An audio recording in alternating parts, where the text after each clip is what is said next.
Good morning, everybody. Happy Monday. We have an amazing show for everybody today. What do we have, Krystal? Indeed, we do. Big developments in Russia's war against Ukraine over the weekend. That Ukrainian counteroffensive, highly effective. Stunning. Shockingly stunning so. victory. Yeah. Big moves there. We'll tell you all about that. Also, new indications from the Fed. They are going to continue their aggressive move of hiking interest rates. That comes in spite of the fact that one of their own economists is warning that their moves could cause a severe recession. So important to follow that as well. New developments in the midterms. Republicans realizing that their original strategy of, hey, let's just talk about inflation is not landing the way that it once was, especially now that gas prices, look, they're still high, but they have come down quite significantly since June. We also have some new legal developments for former President Trump. Now and we've covered this from the beginning, his Save America PAC, which was all about we're going to stop the steal, and he raised like $150 million or something for that, and then they spent none of it on hardly any of it on any election-related activities. That is coming under scrutiny now by a DC grand jury as well. So we've got the details of that. At the same time, we do not want to lose sight of the fact that in Jackson, Mississippi, residents still cannot drink the water. They are still under a boil advisory. The mainstream media is already losing interest in the story, but some new stunning pictures coming out of Jackson, as well as a federal investigation into exactly what the hell is going on there. Yesterday, as you guys know, was 9/11. We've got some clips from just before the planes hit the Twin Towers and the Pentagon, just to remember what it was like before that moment, the way that 9/11 turned everything upside down, the trajectory we've been on since then. So a little bit of reflection we're going to do there. Jeff Stein is going to join us to talk about the legal effort to overturn Biden's student loan debt relief action. Okay, with all of that out of the way, Saagar, what's going on in Ukraine? Let's start with Ukraine. Stunning development. So we brought everybody the news on Thursday. There was an initial campaign in which Ukraine seemed to be suffering some pretty major losses. Now, it turns out that that was actually a feint attack of what we were watching. And what has now resulted in a absolutely stunning victory on the part of the Ukrainian forces and a humiliating defeat on the battlefield so far for the Russians. Go ahead and put this up there on the screen. I chose the most complicated map that I could possibly find because all of my research, I think actually just looking at it from a territorial perspective doesn't really convey just how complicated and really sophisticated the attack was by Ukrainian forces. I'm going to have a link down to this tweet in the description so everybody can go and look at it for themselves. It has the exact units, the exact forces, where the attacks occurred, and all of that. But the top line, here's what you need to know. Now, according to the Ukrainian military forces, they have seized 3,000 square kilometers of territory. For those who are wondering, that's about 1,100 square miles. Again, that is coming from the Ukrainian military defense forces. So not exactly 100% reliable. Now, what we do know, though, in terms of what's actually happened on the ground, is the Ukrainians have obviously seized major towns and areas in the, quote, Kharkiv Oblast being region in Ukraine. The reason that this matters is that that oblast really was serving as the jump-off point for future Russian operations. The fact that the Ukrainians were able to take and seize so much territory so quickly, only in a couple of days. One of the things I mentioned in our last show is they really don't have that long, and that's something that Zelensky himself acknowledged ahead of the fighting season, is that by reclaiming this Kharkiv Oblast, they have retaken and pushed back Russian defense lines away from a potential jump-off point that they could use in order to seize full military control of the entire eastern Donbass and Luhansk region. So everything that I've read so far on this is that it really is a stunning advance in combined arms operations and in maneuver warfare. It reminds actually a lot of people of the 1973 Israeli push in the Yom Kippur War. It also reminds us the tank is still very, very useful in warfare. Geeks like myself are very interested in that and watching it be very effective. Let's throw the next one up there on the screen, which is that the Ukrainian army is saying that it has essentially tripled the retaken area just in the last 3 days. So 48 hours, thousands of square kilometers, 1,100 square miles of territory gained. Now, of course, all news organizations, including us, have to make the caveat. We cannot verify the Ukrainian figures. What we can verify is that even the Russians are claiming that they have had to pullback. Yeah. They have confirmed they've pulled back their defensive lines. And the reason why that these particular towns mattered so much is they were major hubs for supply lines. And really what we're seeing is a humiliating crumble for the Russian defenses and their inability both to solidify supply lines. Some of the videos that are coming out here are stunning for a great power military. You're seeing tanks straight up abandoned and unsupplied with no gas, no maintenance. I mean, clearly, this is unprecedented for a great power military to show such basic incompetence in shoring up your supply lines, shoring up your defenses. And look, I mean, there's no doubt about it. The Ukrainians would not be able to do this without the United States, without US provided weaponry and all of that. But this is just not supposed to happen in the annals of great power war. To watch it is just, I mean, stunning. There's barely words to describe what's happening right now. That's right. One military expert said that this advance from Ukraine marks the first time since World War II that whole Russian units have been lost. That gives you a sense of the scale of the defeat here. And I mean, first of all, it's incredibly humiliating for Russia. It's incredibly humiliating for Putin. They are even, you know, in Russian state media having to acknowledge that there were defeats that they had to retreat. I mean, they put a spin on it, like we're regathering for the next offensive. But some of the images that are coming out too, and some of the reports say, you know, these Russian soldiers are they like ran away.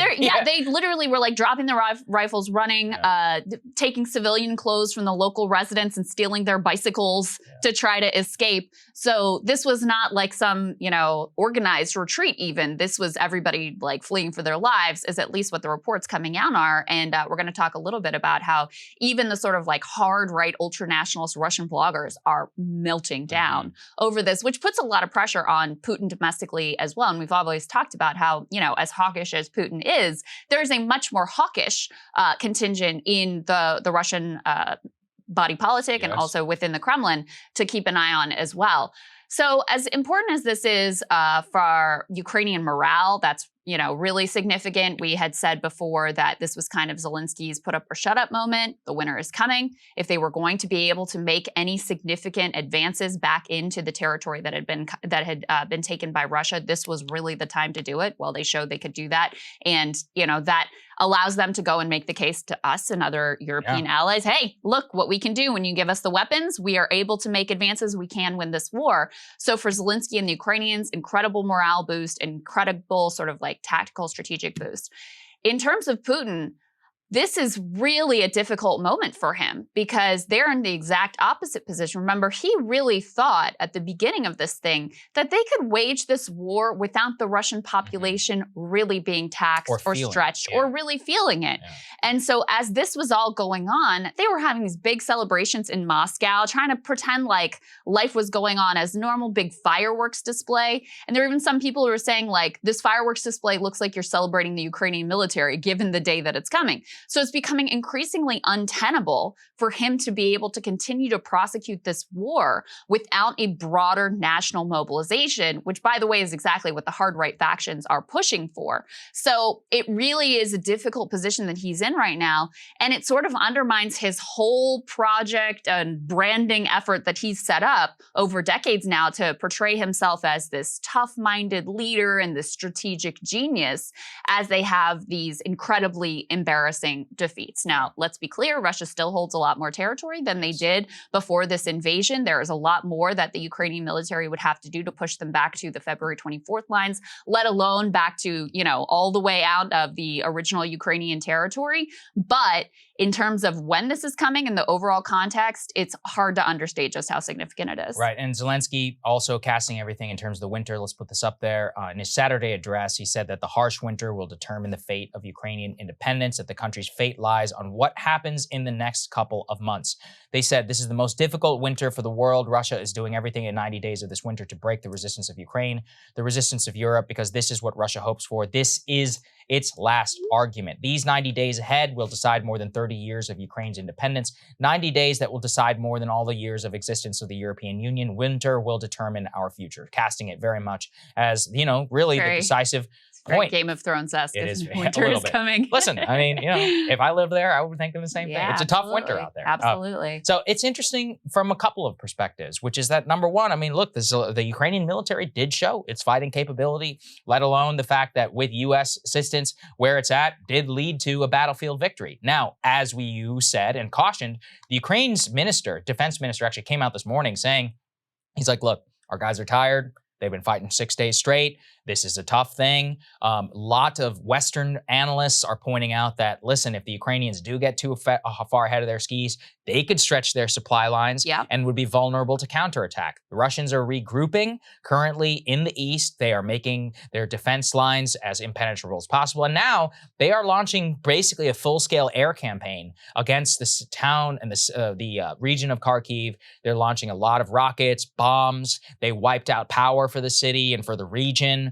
Some of it has been restored, but they're making it a full-scale total war. So obviously don't count them out just yet. But I don't think there's a way to describe it other than just an absolutely stunning fold. I mean, the way it is that Ukraine, the way the Russians are governing it, militarily campaigning there, is they have 4 different regions that military commanders are in charge of. You effectively had the collapse of the entire northernmost region of that force. I mean, that would be like, it's difficult to describe in a U.S. context, but I mean, just imagine, a regional commander just effectively folding in 72 hours. Again, it just does not happen for great power military. So clearly they have a lot of issues, supply issues. The North Korea stuff looks a lot more important in this context where it seems that they've been having major ammunition and resupply problems as well. So maybe they're a lot closer to crumbling than people think, although, we should also be cautious of what that possibility is. So once again, Ukrainians have seized about 3,000 square miles of territory at their very, very best. That's what they're claiming. The Russians still hang on to a significant portion of Ukraine that they did seize from the very beginning. But this is just no question. I mean, this is going to boost morale in Kyiv. Apparently there, there's absolutely jubilant atmosphere. Sure, yeah. Same in the West, in the Pentagon.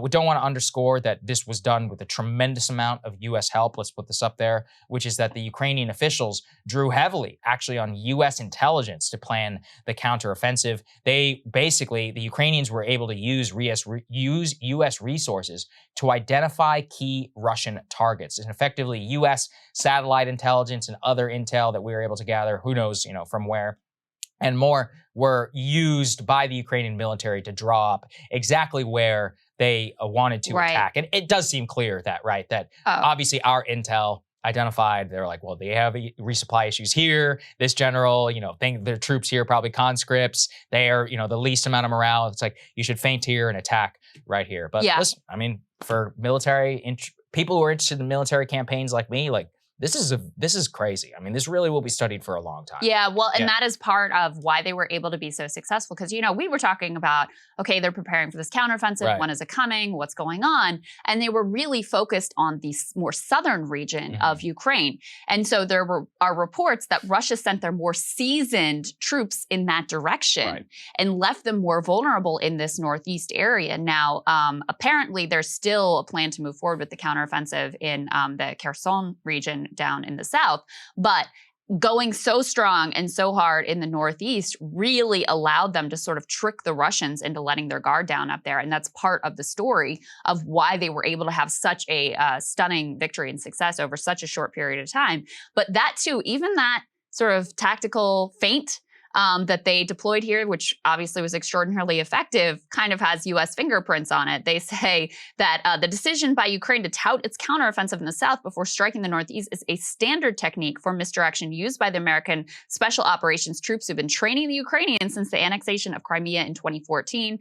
They have a quote here from the top Pentagon official for Ukraine and Russia in the Obama administration. She says, "These guys have been trained for 8 years by special ops. They've been taught about irregular warfare. They've been taught by our intelligence operators about deception and psychological operations." So even that decision and the way they approach this has U.S. fingerprints on it. And the other thing they talk about here is, I don't know if you guys remember, we covered before how the US actually had more insight early in the summer into what the Russians were doing on the battlefield than what the Ukrainians were. Yes. Because, of course, over decades and decades, we have developed all kinds of intelligence assets to help us understand what the Russians are up to. But with Ukraine, which was an ally, we didn't have the same sort of insight. And they were very reluctant to share what exactly they were up to and how exactly it was going. According to this report, at least, they have now started to coordinate more directly and share more information so that the US side could be more useful and could, really help them in terms of intelligence sharing. So that's a piece of this as well. But listen, it was the put up or shut up moment. We sent them, tens of billions of dollars in weapons. We've been training them for almost a decade. And this is the result where just before the winter hits, they are able to have this incredibly successful counteroffensive, which is absolutely humiliating for Russia and could be a real game changer in this war. They deserve credit where due. I personally didn't think they could do it, and they did. And they deserve that credit because it's a tremendous thing. I mean, when you can beat a great power military in any battle like this, unlike, if you think about it, the U.S. never quote unquote lost a military campaign in Iraq or in Afghanistan. We were defeated strategically. This is an actual tactical defeat on the battlefield. Yeah. Again, you don't see this happening. It's not even considered within the realm of possibility. So obviously, it happened with Kyiv and all that. But I personally thought, given the ability and given the strategic advantage that you have when you take territory and you're on the defensive, to just crumble like this.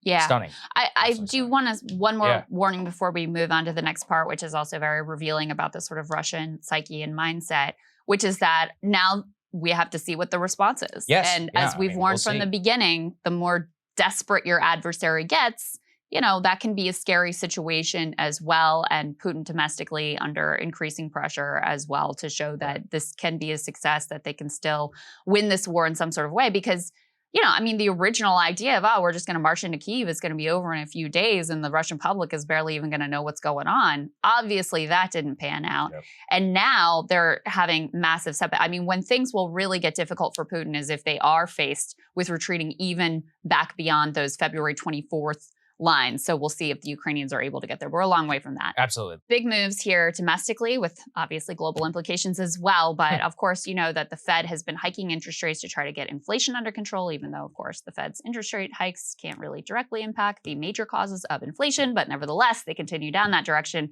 in a very aggressive fashion. And we got new indications last week that they plan to 100% continue this course. Let's go ahead and put this up on the screen from the Wall Street Journal. So this is Lael Brainerd, who is seen as more of a dovish figure within the Fed. She's the number 2 policy maker, and she still is saying that, yes, at some point in the tightening cycle, the risks will become more two-sided, but she says that they need to keep going. If history is any guide, it's important to avoid the risk of pulling back too soon.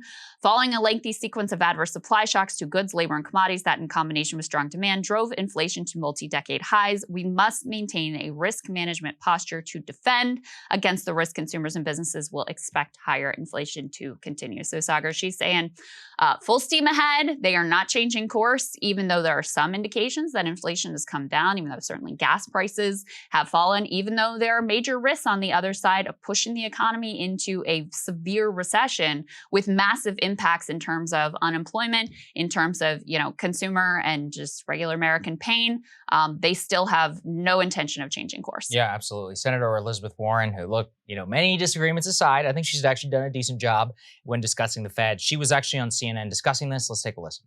What he calls some pain means putting people out of work, shutting down small businesses because the cost of money goes up, because the interest rates go up. So it sounds like you do think it's a mistake to raise interest rates again. I am very worried about this because the causes of inflation, things like the fact that COVID is still shutting down parts of the economy around the world, that we still have supply chain kinks, that we still have a war going on in Ukraine that drives up the cost of energy, and that we still have these giant corporations that are engaging in price gouging.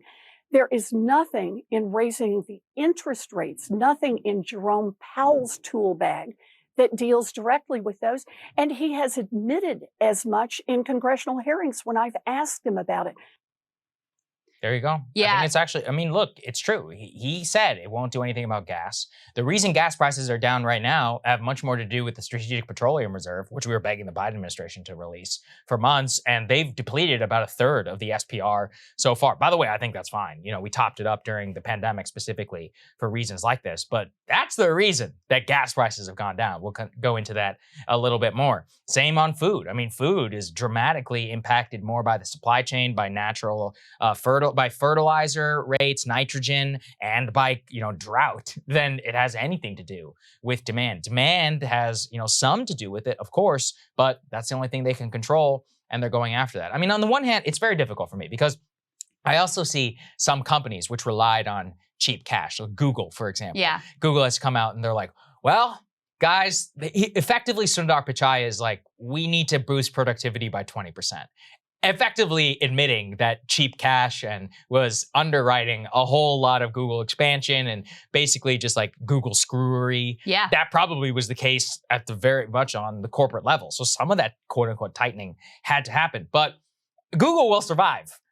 Small businesses, they actually may not survive. And the people with who unemployment impacts and all that, they especially are really hurting. I'm most worried about housing. I mean, the fact that the average mortgage rate continues to come up, I think it's like 6% right now, more than double, fastest rise in modern history, crushing the housing market. Housing market obviously needed to come down some, but you know, we also need new housing stock. And a lot of that new housing stock is either goes on pause in construction or just doesn't get sold. Yeah. Which that's the other problem. That's exactly right. I mean, it really is a complicated situation because on the one hand, the fact that you have had effective zero interest rates for so long, you have created this incredibly financialized economy, this like bizarre and unsustainable froth.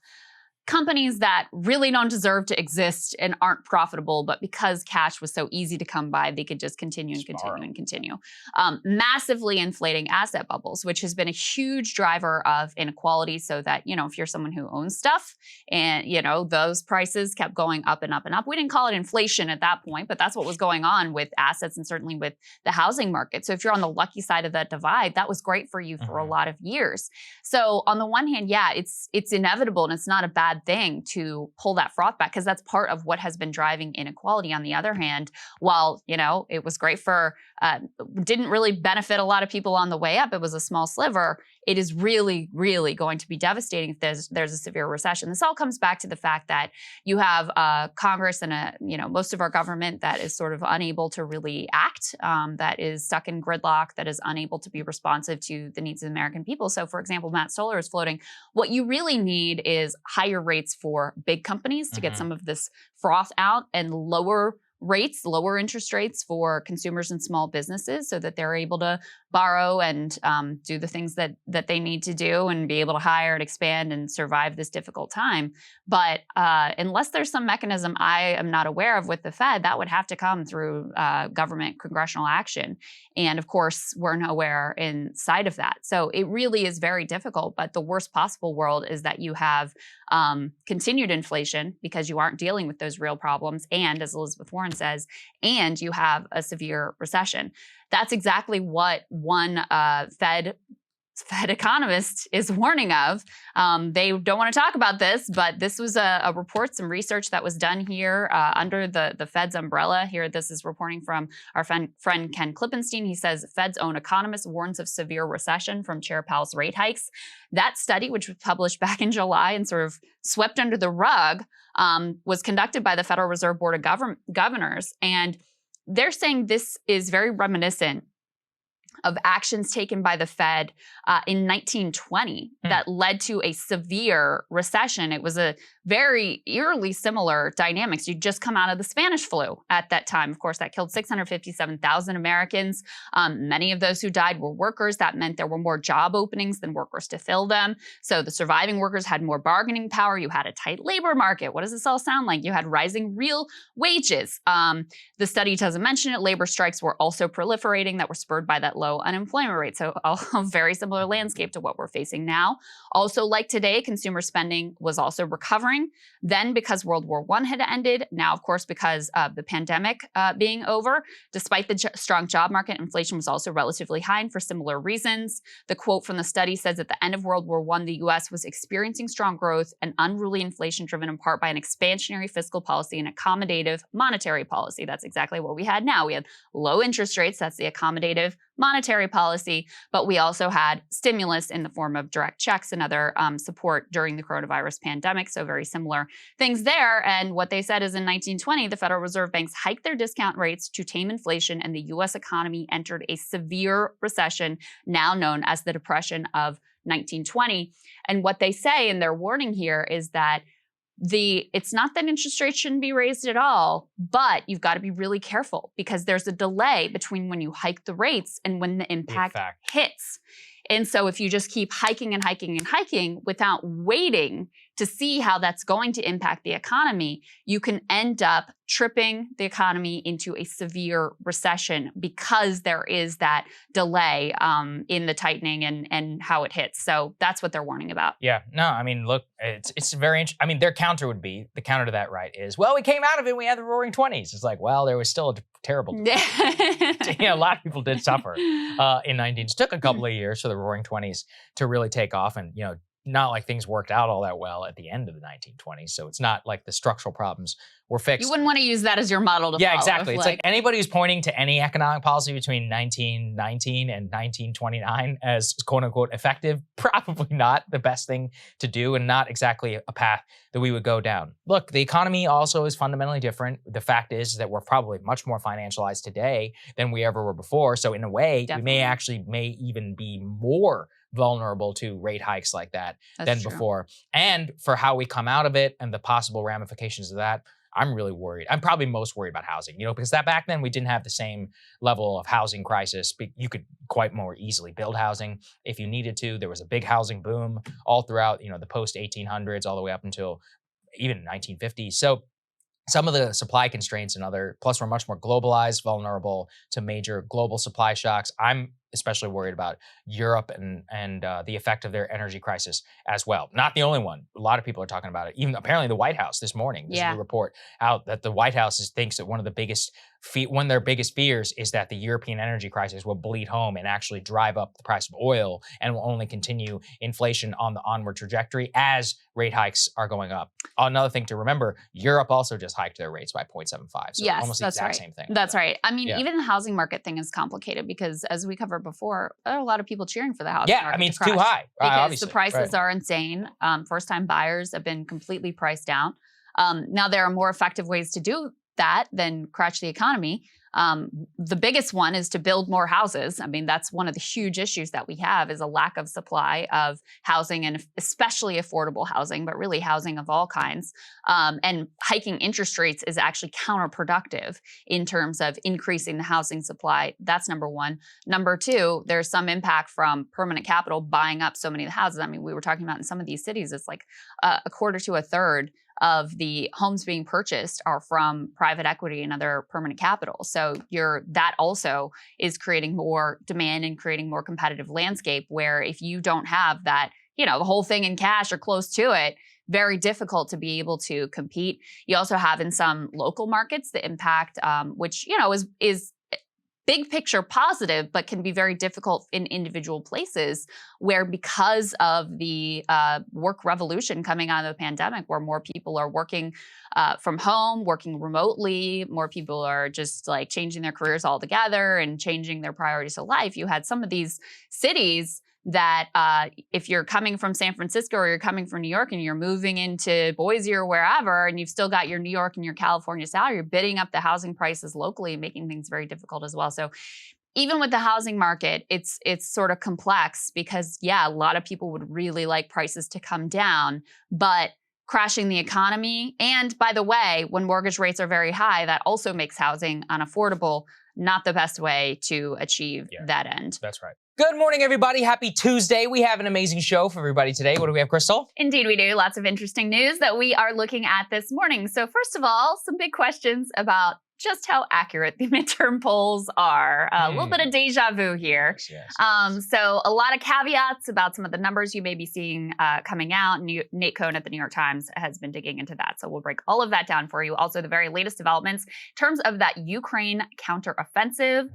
Wildly successful thus far. They continue to gain ground. What does it mean? And what is the reaction within Russia? That is also very interesting. Now, we have a vote coming up allegedly on gay marriage. Some real questions over whether Democrats will be able to pull sufficient Republican votes to overcome the filibuster. Some new updates about who is in and who is out in terms of that vote and what all of that means. Also, some new legal developments with regard to Trump and the whole MAGA world. Actually, very interesting. So you had sent this to me last week. Steve Bannon out there saying like 30, I think he said 36 people's homes were raided, right? Well, maybe not exactly accurate, but we have just learned that something like 40 subpoenas were served to various former Trump aides and acolytes just in the past week. So major escalation in terms of the DOJ's effort there. We also have an update for you on our good friend Brian Stelter, where he is headed next. Today, for real, Jeff Stein is going to join us to talk about. We had some technical issues with Jeff yesterday, but today we feel confident we're going to get him in to talk about the legal case against student loan debt being crafted by Republicans. Okay, so let's start with the polls.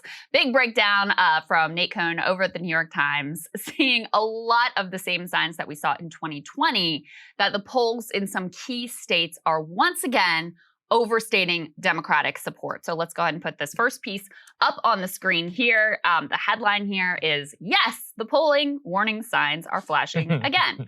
Let me read you a little bit of this because I think it is very illustrative, this one example they give in particular.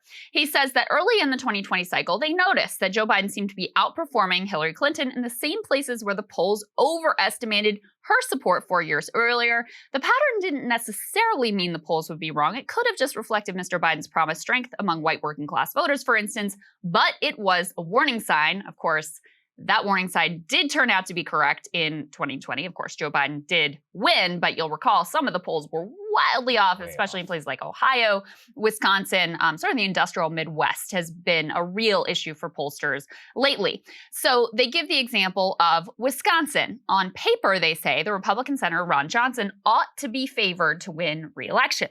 The 538 Fundamentals Index, for instance, makes him a 2-point favorite. Instead, the polls have exceeded the wildest expectations of Democrats. The state's gold standard Marquette Law School survey even showed the Democrat Mandela Barnes leading Mr. Johnson by 7 percentage points. But in this case, good for Wisconsin Democrats might be too good to be true.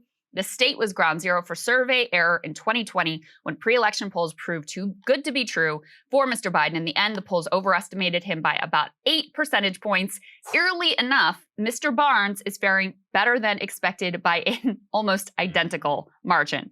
Now, most pollsters, he also says, haven't made significant methodological changes since the misses of 2020. I mean, at least after 2016, there was a theory of why the polls might be better. In 2016, they had a theory about why they were so off. It was like, oh, we're underestimating. We're not looking at the education status and class status. We're undercounting white working class voters in particular. Okay, we've made the adjustments. This time we've got it. And then 2020 comes through and you have a very, very similar polling miss in some of the very same states that they missed in 2016. But this time around, the pollster didn't really even pretend to know why. There were some theories and there was some conjecture that we covered, like liberals are home during the pandemic, or liberals are just really excited to answer polls, but nothing was really adjusted in the methodology. So it would follow that you may have some of the very same polling errors that you had last time around. This is the thing I don't understand, which is that, and people who are polling nerds might recall this, the polls in 2012 were actually very good. Everybody remembers Nate Silver, the 538 website called like almost all 50 states, like most of the Senate races. His book became a national bestseller. I mean, many others were like, oh my God, it's finally been cracked. And I think really what has happened is that Trump genuinely did change everything about American politics. He changed the type of people who voted. He changed the type of people who came out, basically made the models of the people who do come out to vote just completely change in the demographics and traditional ones that you could use. And from that point forward, they just haven't been able to figure out. In a way, it's like a reflection of our society. We've got a political realignment going on. We have a much more online population, people not answering phones as much. And at a certain point, the industry also just doesn't know what to do. And it does make it so that many of these have to be greeted by people like ourselves. We have the best data that we possibly can. Yeah. But unfortunately, most people in the media, Krystal, are not giving the caveats outside of this one guy. And even he's been criticized. I saw some He's people getting a lot of criticism. People, yeah. Democrats, predictably are like, well, no one's ever wrong for understating Democratic support. It's like, well, that hasn't happened in like 8 years. Okay? Yeah. So, I don't know where you're coming from. Yeah. And I mean, there are occasional polls. Like, for example, Colorado seems to be a state where the polls kind of consistently underestimate Democratic support. Right. So there are a few states that are like that, but overwhelmingly the issue has been in the other direction, and especially in states where you have a large white working class vote. I think this is speculation because no one really knows exactly why this is going on, but I think it's not just changing who's voting, the types of people are voting, the coalitions of the various parties, but I think with Trump, you have such an overt, like, anti-institution messaging and orientation that he's also making his voters more skeptical of responding to polls and, talking to pollsters and those sorts of things. So I think that might be part of it as well. But, like everybody else, I don't really know.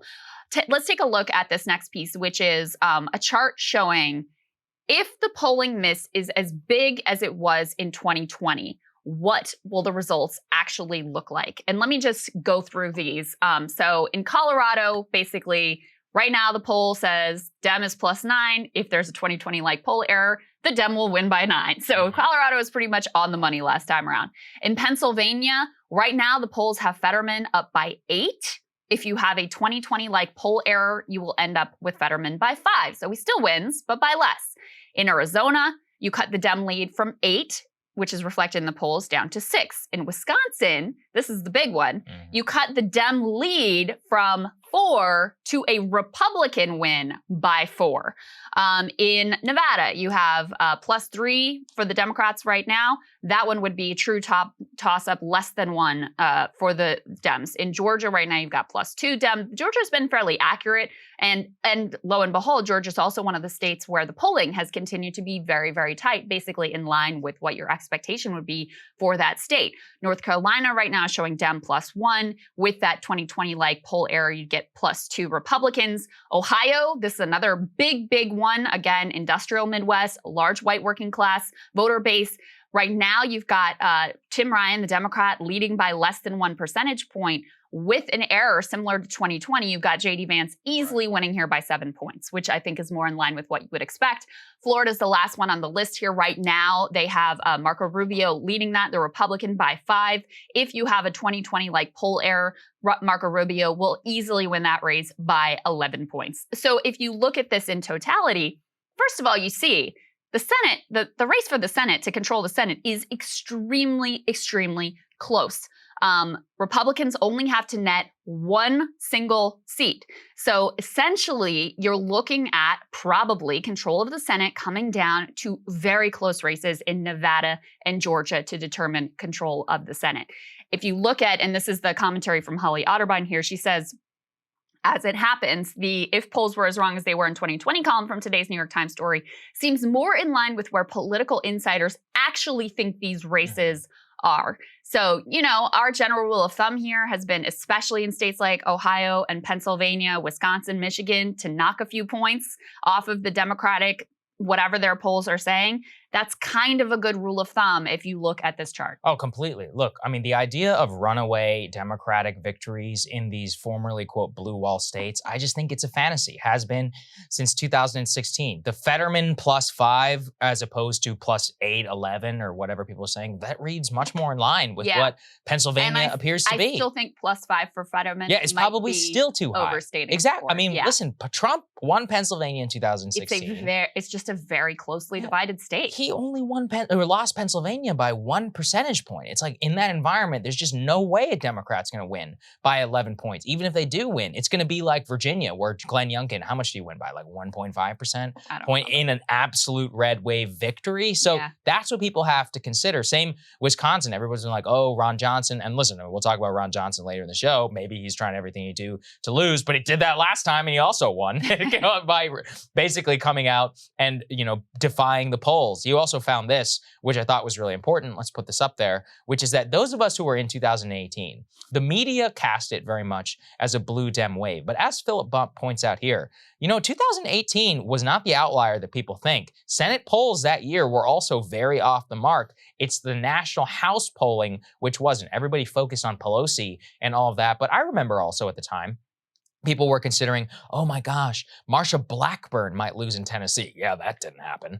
They're like, oh, well, we're going to see big red gains in some of these states. Amy McGrath going to win in Kentucky. None of these things happened. And everyone does seem to just memory hole. I mean, I will never forget ahead of the election, Wisconsin supposedly being Trump minus 17 or Biden plus 17 in Wisconsin. Or even in 2020, I mean, remember Jamie Harrison? They were like, Jamie Harrison is within 1 point of South Carolina.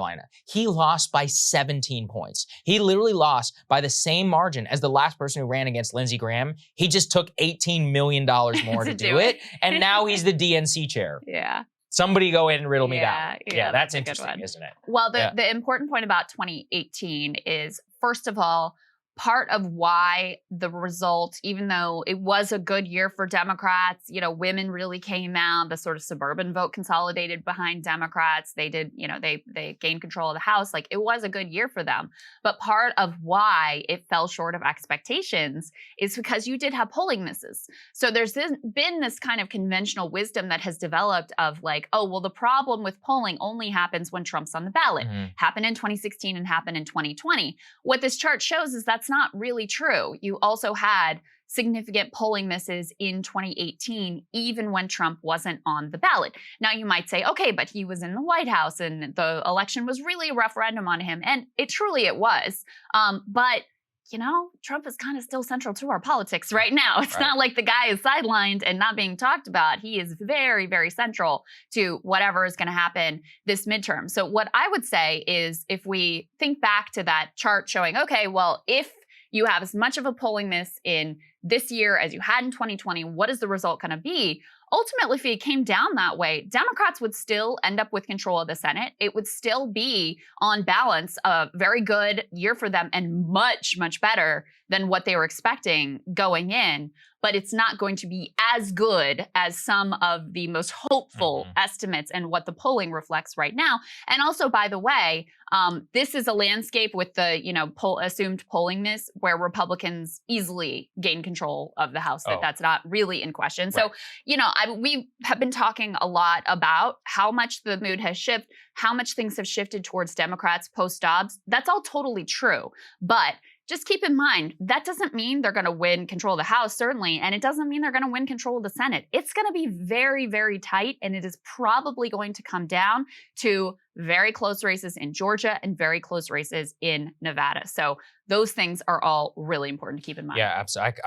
Let's underscore that. It's tight. It's much tighter than people will have you believe. I think Dobbs made it so that it has the chance of a couple of Democratic victories and upsets. But the chance is all that exists, not like the shoe-in that people are casting. Let me just play devil's advocate here and give the other side of the case, which is that, okay, but we've had special election results. Right. And not only have they gone for Democrats, those polls going into those special elections have actually understated Democratic support. So that's what someone who would argue in favor of, no, it's actually going to be a blue wave. No, actually, Ron Johnson is on the ropes. No, actually, Tim Ryan could pick up this seat in Ohio.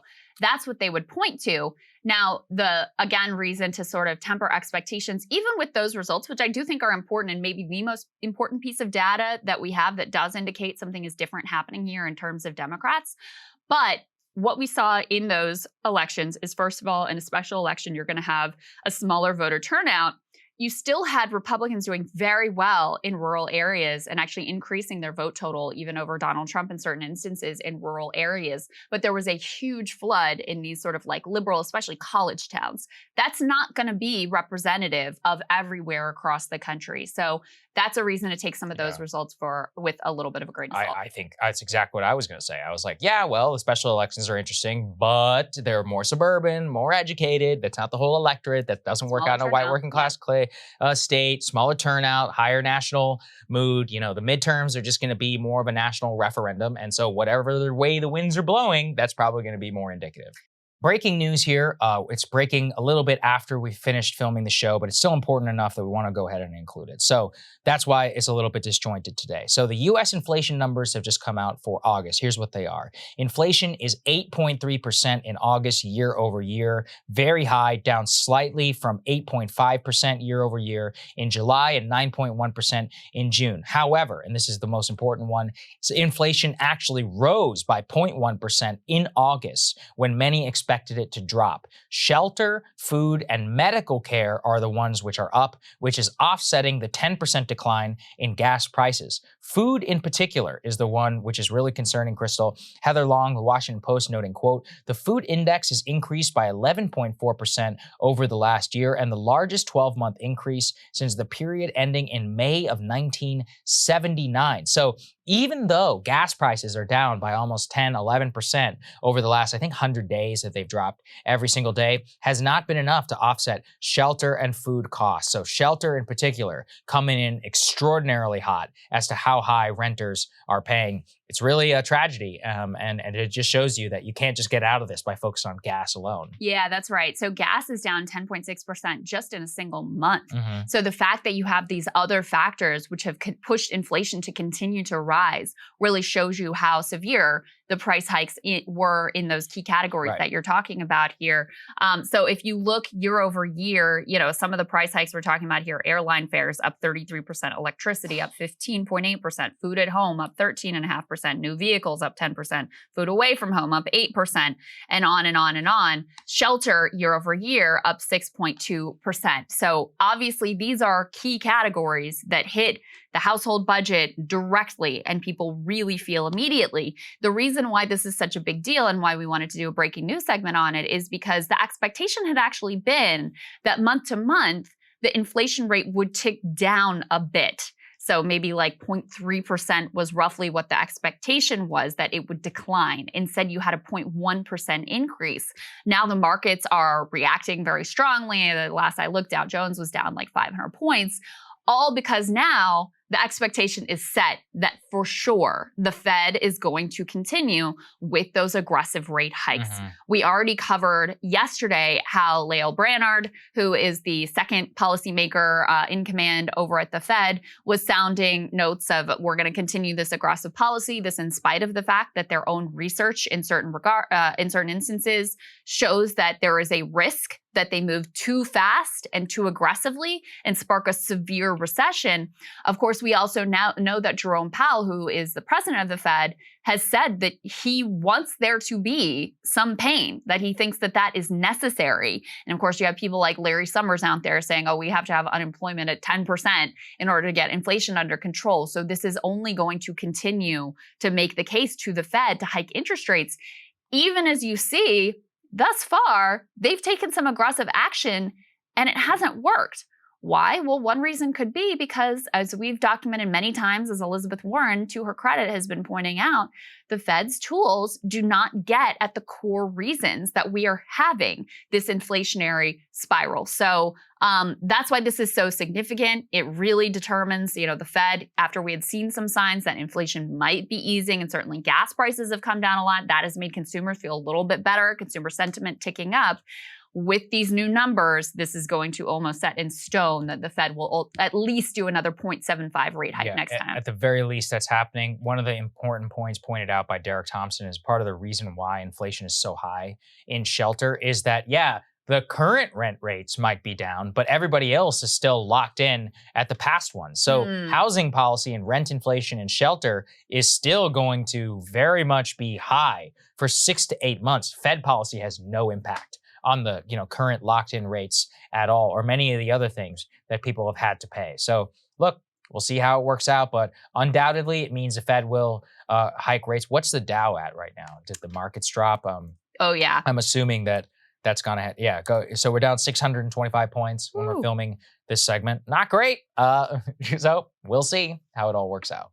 Good morning, everybody. Happy Thursday. We have an amazing show for everybody today. What do we have, Krystal? Indeed, we do. Big news breaking just this morning. It looks like there is a tentative deal to at least temporarily prevent a rail strike or full rail lockout. So we've got some details there, and we'll talk to you about everything that is going on there as well.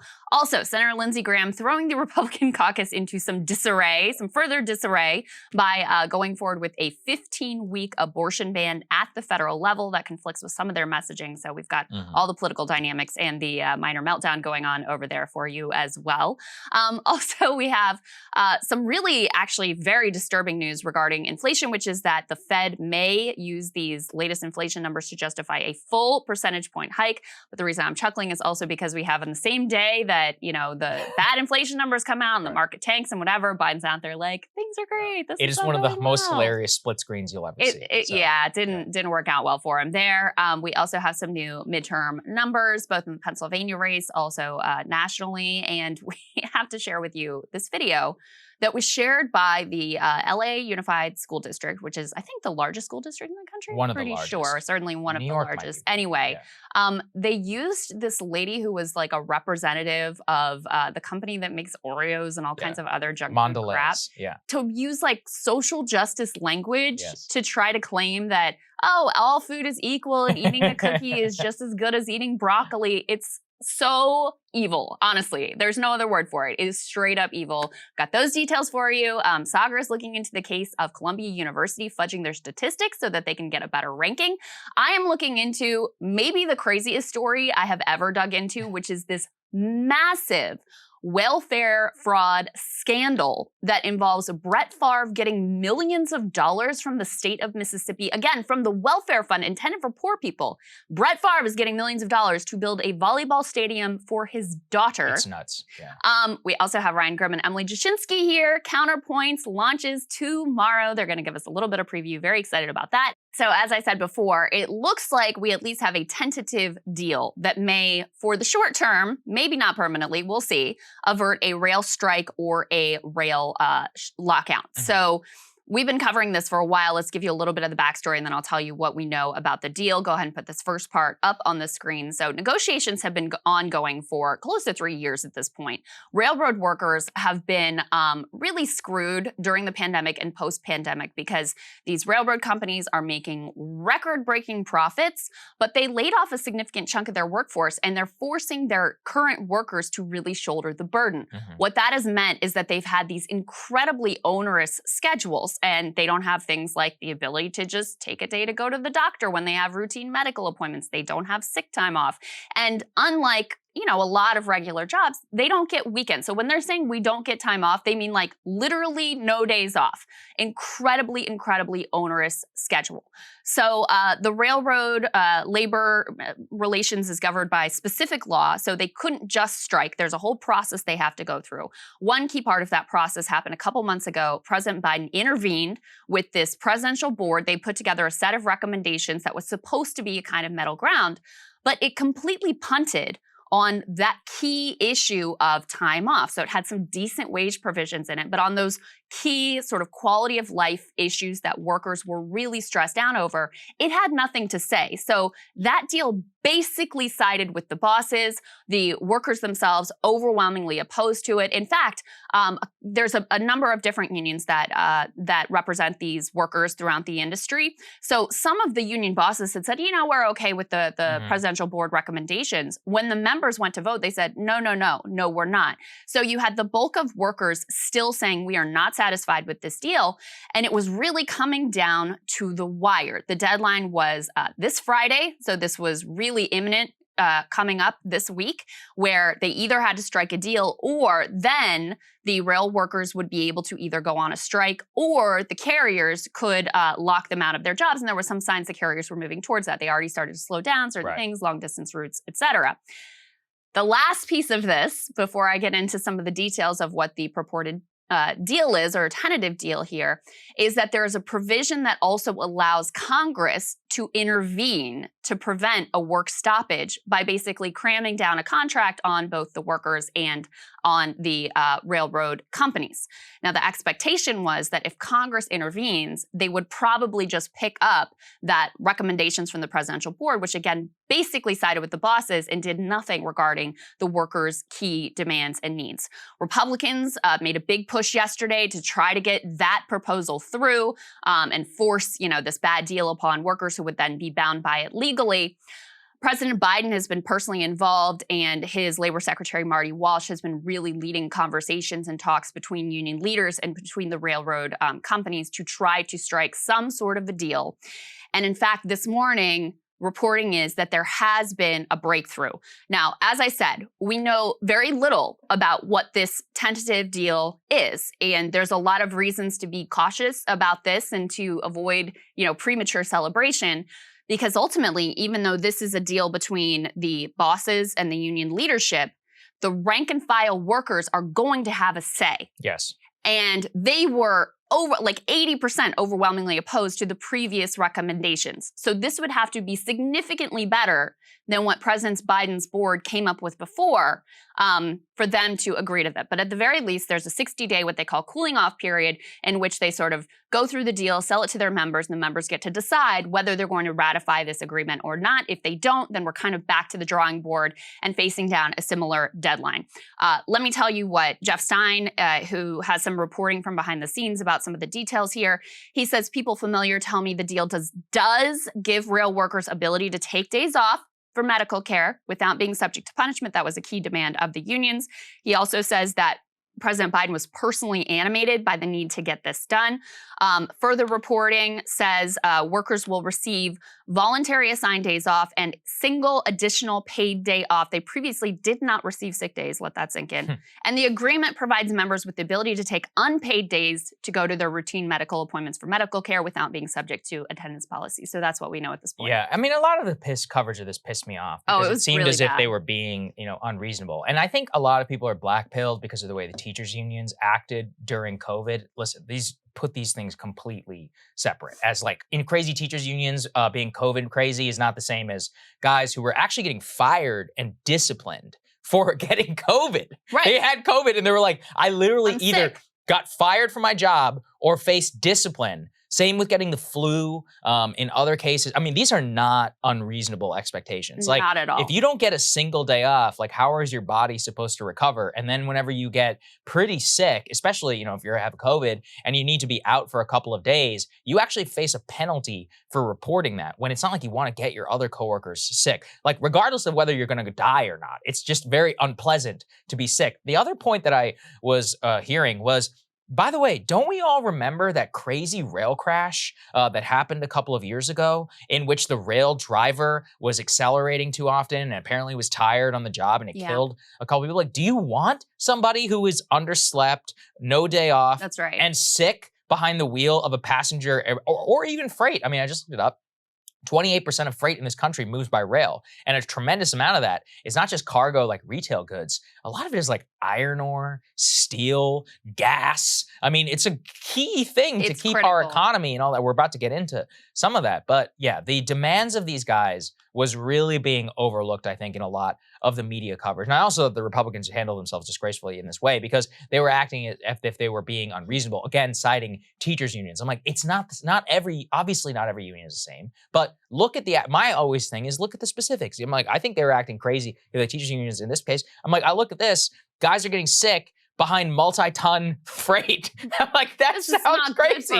Yeah, anybody. This is good for no one. I mean, the thing that I just kept coming back to is because before they struck this tentative deal, the freight carriers were engaging in basically economic warfare, throwing their weight around, their position was they wanted Congress to intervene, because they knew if Congress would intervene, and this is what Republicans were pushing yesterday, that they would end up with the deal from the presidential board, those recommendations, which completely screwed workers. Again, did not address their key concerns at all. And we covered it at the time. And by the way, I think it's really important to take a look around at which outlets were actually covering this. We're covering it accurately. We're covering it before, the last 2 seconds. And that weren't just talking to like whatever is called the Rail Carriers Association or whatever that represents the bosses, but actually had the voices of the workers. I mean, we had Maximilian Alvarez on here this week. He was talking to some of the workers. He's obviously with the Real News. You have the labor outlets, labor notes in these times, Jacobin have been on top of this story. The mainstream press, they were asleep at the wheel. I mean, they didn't even notice that this was going on until literally 2 days ago. And then the coverage was so slanted. They didn't mention in a lot of these pieces, they didn't mention at all what the workers' demands were. They didn't have the workers' voices in their pieces at all. And so the impression you come away with could very easily be like, oh my God, they're just like willing to risk the economy so carelessly, when in fact, they've been engaged in negotiations for years and their demands are so incredibly basic and reasonable. And then you look at these companies that are making record-breaking profits. BNSF owned by Warren Buffett. And you're willing to shut down the entire economy because you don't want to give your workers a freaking unpaid sick day. They're not even asking for paid sick, unpaid sick day. Days that they could go to doctor's appointments. Like, you're willing to shut down the economy just to keep your workers' nose to the grindstone and make sure they are completely just crushed under this onerous work burden.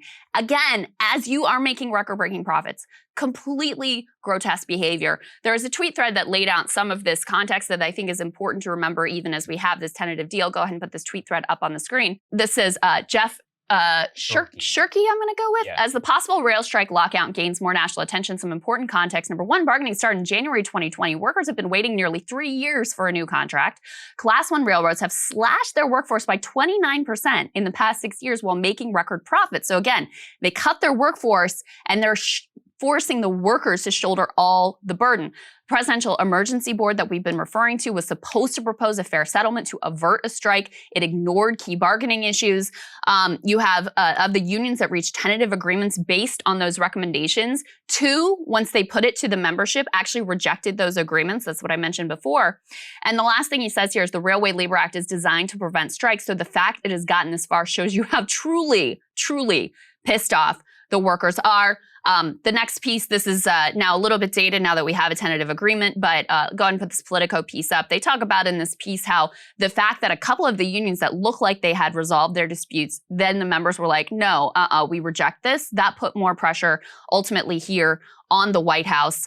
Let's go ahead to the next piece. Again, this is what I was referring to with regards to the Republican senators. They sought to advance legislation at 4 p.m. yesterday to avert looming rail strike by forcing enactment of presidential board recommendations if the unions and carriers can't meet Friday deadline. That was blocked by Democrats led by Bernie Sanders. Jonah Furman has been essential. Guys, make sure you follow Jonah for labor reporting. He says he feels like people are not appreciating. Warren Buffett and his friends are shutting down the supply chain to force Congress to mandate 125,000 railroad workers to go to work with no weekends or sick leave. They're not just thinking about doing it, they've already started doing it. This is the lockout that I was referring to. Norfolk Southern has already announced planned embargoes on intermodal and automotive cargo, even though it's supposed to be a cooling off period. And the potential economic impacts were extraordinarily real. Jeff Stein saying emerging impacts, Amtrak cancels long-distance trips, ammonia, fertilizer, ag products pulled from trains, price of ethanol, other products soars. Grain shipments could stop tomorrow if rail shuts down. Our entire agricultural system shuts down. White House has been in emergency meetings all week trying to, this is the next piece, trying to figure out any sort of workaround in case there was a lockout or a strike, working with other modes of transportation, including shippers, truckers, and air freight to see how they can step in and keep goods moving if rail workers go on strike at the end of this week. But, this is a real education, I think, for some folks about exactly what the concerns were, exactly how unreasonable the companies have ultimately been. All right, everybody, it is my pleasure to introduce you. Well, you already know who they are, but to have us, have joining us now, our great friends and new colleagues, Ryan Grimm and Emily Jasinski, the co-hosts of Counterpoints launching tomorrow. Welcome, guys. It's fun to be here. Yeah, this is your set now too. So we have a few modifications for you, but That's right. yeah, more or less right here. Well, that's true, and people will see the modifications tomorrow, so all the more reason to tune in. Big reveal. Just a big on reveal. point already. Modification reveal. I didn't right. even have to plug that one. Let's go ahead and put this up there on the screen. We've been hurriedly making new graphics. I love this particular graphic. This is going to be the widescreen. This is what we're going to have in general. Emily, Ryan, I sent you guys your new monologue templates. I think they look amazing. We've got a nice little bottom graphic. Everything's debuting. Yeah, Ryan's tomorrow. really got the smolder going on. He here does. in that Yeah. shot. I think that might be the best phenomenal photo I've ever seen of photograph Ryan, for real. personally. It's Annie Leibovitz. Annie Very blue Leibovitz steel. or Ryan. Blue steel. So tell us how you guys feel. We did a video like this whenever we launched here on the KKF set. I'll never forget it. Actually got a lot of views. So tell us how you guys feel to be here, what you're most excited about, how exactly you want to change things up, keep things the same. Like, what are you thinking? Well, Ryan likes to talk about his feelings, so Okay. this is. How do you feel, Ryan? He's got kids. Well, He's I more think- touch. So for better and for worse, and in some ways for better, some ways for worse, back at Rising, the production staff, and very grateful for it, Mhm. did a ton of like prep work Yeah. for us. So sometimes we could just roll in Mhm. and just do the show, like write a radar, but otherwise just kind of, all right, what do we got next? What do we got next? What do we got next? Mhm. And what I'm looking forward to is crafting the show ourselves, Yeah. so that we're going to be picking, and also, there's so much content that Rising puts out that sometimes you're kind of reaching. Yes. We That was one. we remember it Very well. familiar. That was Yeah. actually one of our big, big reasons we wanted to make a similar move was that same thing, because you just, the model over there is just as much content as you possibly can. And I mean, we helped to create that model, Yes. frankly, because in the early days, we're like, we just got to get this thing going. You got to feed the algorithm. But at a certain point, yeah, you're doing a segment and you're like, I don't care about this topic. I don't think it's important for people to know about this topic. Like, I'm just, it's not a good feeling to put things out in the world that you don't actually think are important. So that makes a lot of sense to me. Emily, what did you guys think about in terms of the sort of like overall ethos of the show, your approach to it, the structure of it? What was sort of the thought that went into it? Well, and that's another thing I like about this model is that it's not just we get to sort of put our fingerprints on the what we're covering, but also Yeah. how we cover it. Mhm. So I like that we're going to be able to take a topic. For instance, I think we're going to talk about Ken Starr tomorrow. Mhm. In the news, he passed away this week, and we don't have to do, an 8-minute segment. We can actually like really say, what does this tell us about our politics? What does Yes. the arc of this man tell us about our politics? Mhm. And spend a little bit more time going into different things and in ways that we want to go into them, even if they aren't perfect sort of news cycle fits. Mm-hmm. We can spend the time to give more context. Something I love about this format is, a huge portion of the listenership is audio, and Right. they're just going to listen to the entire thing. They don't even necessarily care or know what the headline is or whatever. And so they may just stumble into that Ken Starr segment and be like, wow, that's really interesting. I'd never learned about Ken Starr before, which he is a fascinating figure in his own right. I'm Mhm. kind of jealous that you guys get to cover that. So what are some other things that you got, like in terms of programming? So it's going to be every Friday. Obviously, I'm assuming you'll just hit if there's some major Yeah. news. But what you guys been doing over at Rising has been kind of the same thing, like taking a step back, looking at bigger stories, like give some people a preview. You don't have to give everything, your whole Right. rundown away, but what are you guys thinking? I think the format also allows you to go a little bit longer on the topics Oh, that way really, Right. Right. really need it. Or if you're on a roll. Right, Like yeah. we would- Yeah. Sometimes people would if be I'm, like, if what I'm do you- winning and they're trying to shut it down, Yeah, like, yeah. You know, our Got her. Ukraine invasion day, that was a 37-minute segment. And that's still one of That's the right. highest rated segments that this show has ever done. Mhm. So Right. just to Right. show you, like if it's big news, people will watch People the hell will out of it. listen to Right, it. Right. And sometimes people would say, like, what do you mean you have to Yeah. run? Like, Yeah. it's Right. not cable. What are you talking about? Well, actually, you do. You have to They didn't wrap. understand the scheduling. Right, and the exactly. Guests Right. and all that.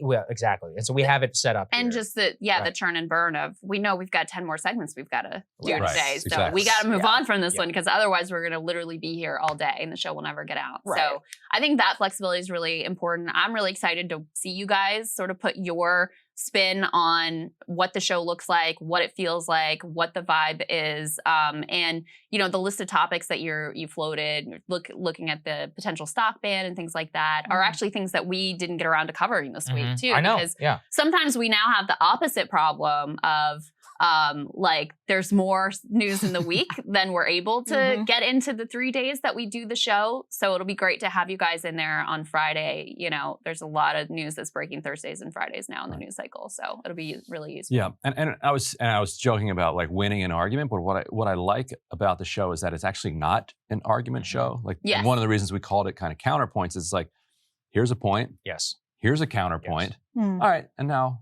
we can move on to the next thing. We're not trying to actually win. And a lot of the times when I'm asking Emily a question, sometimes it's because I want to further the conversation. I know she has a good point to make, and I'm trying to like tee that up.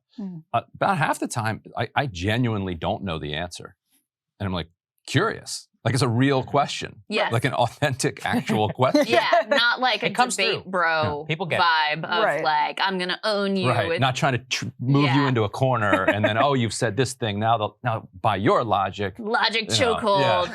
yeah. It's like, actually, we have two people here who are both thoughtful and have different opinions. And like, let's work through that in real time. I mean, that's, I think, why we felt really comfortable bringing you guys onto the channel, which is something that we are kind of like a little nervous about, reluctant Initially, about. well, not even about you, just the idea not about of you guys expansion. in general, but the idea of it.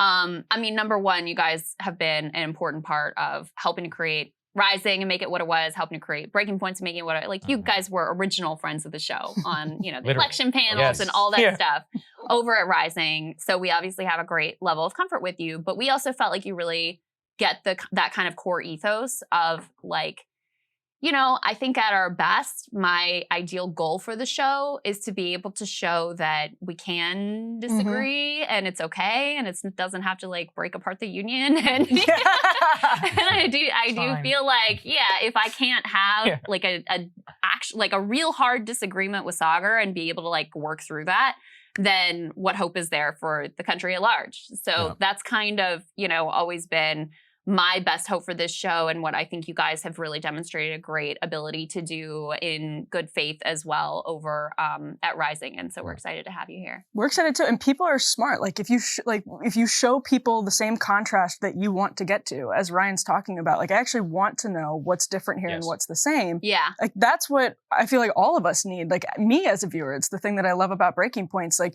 viewers don't need to be handheld. Like CNN tries to handhold people from point A to point B. So you know and exactly not let what in you think. Any other differing view. Exactly, they're gatekeepers, but like we just have a conversation and try to get to like what the actual contrast is, and then we can all think about what the road forward looks like. It really comes through. People, it's the thing that people love the most about the show, and every time I meet them, you know, sometimes some of the things people say are like really heavy, where they're like, "You really improved my relationship with my dad, Krystal." I was like, "Jesus, dude!" I'm like, that's great. Don't put that on me. Yeah, it's like we found a way to be able to talk about these things where we don't just like hate each other. He's like, "I'm more like Krystal." He's like, "But you made me understand like what my dad means whenever he said."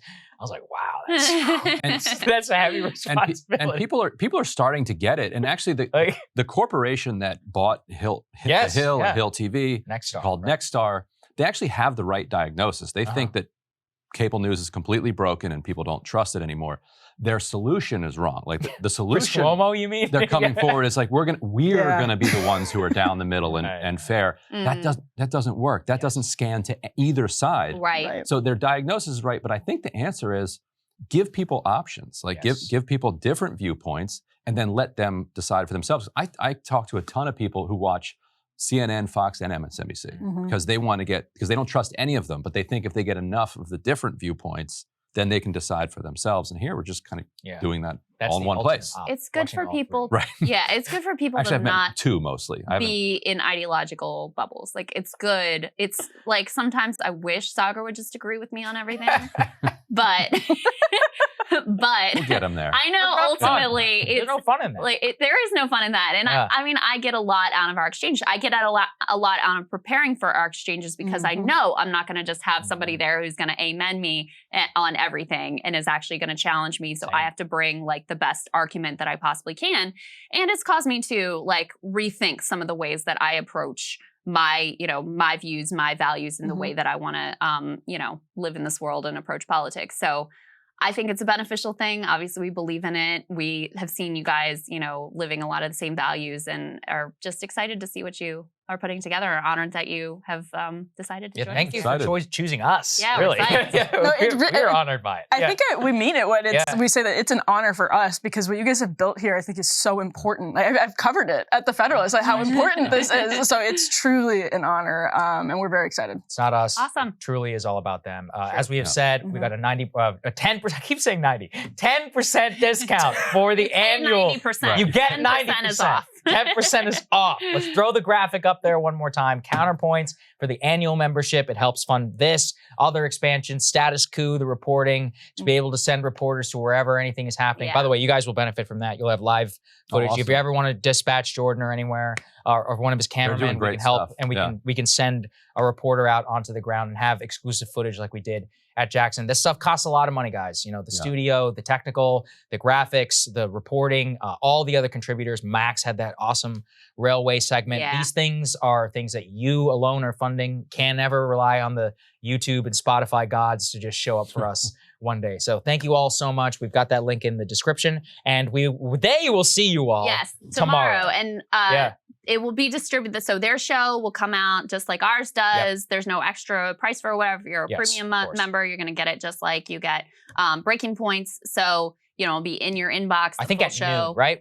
Noon is the starting point. So for premiums, it will come out at noon. For everybody else, 1 p.m. Eastern Standard Time. Yeah, so California people, don't worry. You'll still watch it in the morning. Yes. I don't want to hear about it. Indeed. Okay. So good luck tomorrow, guys. We're very excited. Excellent. Thanks, Have guys. fun, All right. And then Krystal and I are going to meet Atlanta. So that'll be fun. And if we feel like it, maybe we'll put some clips out of it. Stay tuned. We'll see how it goes. We'll see you guys later.